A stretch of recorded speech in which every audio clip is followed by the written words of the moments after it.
Steno MJ dictation Ramdhari Gupta उच्च गति अभ्यास भाग 1 प्रतिलेखन संख्या 29 गति 80 शब्द प्रति मिनट डिक्टेशन शुरू होती है। स्टार्ट। महोदय, मैं दिल्ली के संबंध में भी कुछ कहना चाहता हूँ।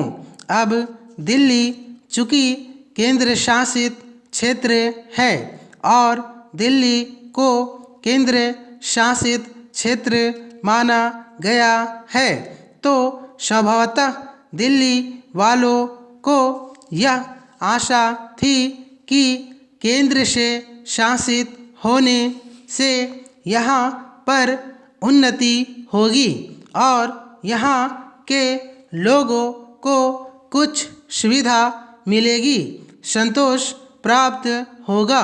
किंतु मैं यह देख रहा हूँ और लोगों में भी यह भावना बढ़ती जा रही है कि जब से यह केंद्र शासित क्षेत्र हुआ है, तब से शासन में निरंकुशता आने लगी है और लोगों की ओर ध्यान कम दिया जाने लगा है।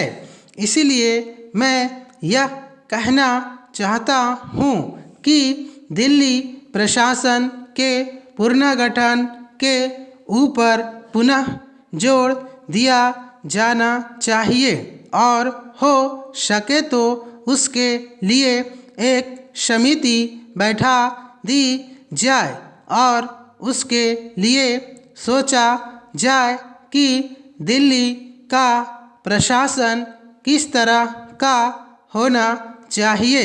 मैं चाहता हूँ दिल्ली के प्रशासन के संबंध में आप विचार करें। पैराग्राफ। भ्रष्टाचार के संबंध में यहाँ बहुत कुछ कहा गया है। मैं पुनः उसको दोहराना नहीं चाहता, किंतु इतना अवश्य कहना चाहता हूँ कि आज देश में जनता का जो नैतिक स्तर है वह दिन प्रतिदिन गिरता जा रहा है।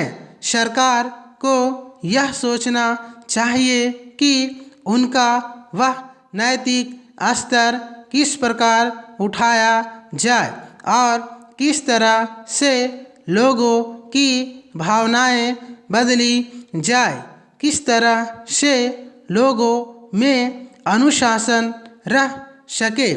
इसके लिए सोचना अत्यंत आवश्यक है। हम जब भ्रष्टाचार की बात कहते हैं तब यह तो सभी मानते हैं कि भ्रष्टाचार है और इसमें कोई दो राय नहीं है कि भ्रष्टाचार मौजूद है। छोटे से अधिकारी से लेकर बड़े अधिकारी तक यह फैला हुआ है। भ्रष्टाचार केवल प्रशासन में है ऐसी बात नहीं है, वरन यह लोगों में भी फैला हुआ है। जब करों की अदायगी का प्रश्न आता है तब लोग दो दो खाते बना लेते हैं और आयकर की चोरी करने का प्रयत्न करते हैं और कर से बचने के लिए भ्रष्टाचार करते हैं। जैसे बगैर दोनों हाथ के ताली नहीं बज सकती, ठीक वही बात भ्रष्टाचार के संबंध में लागू होती है।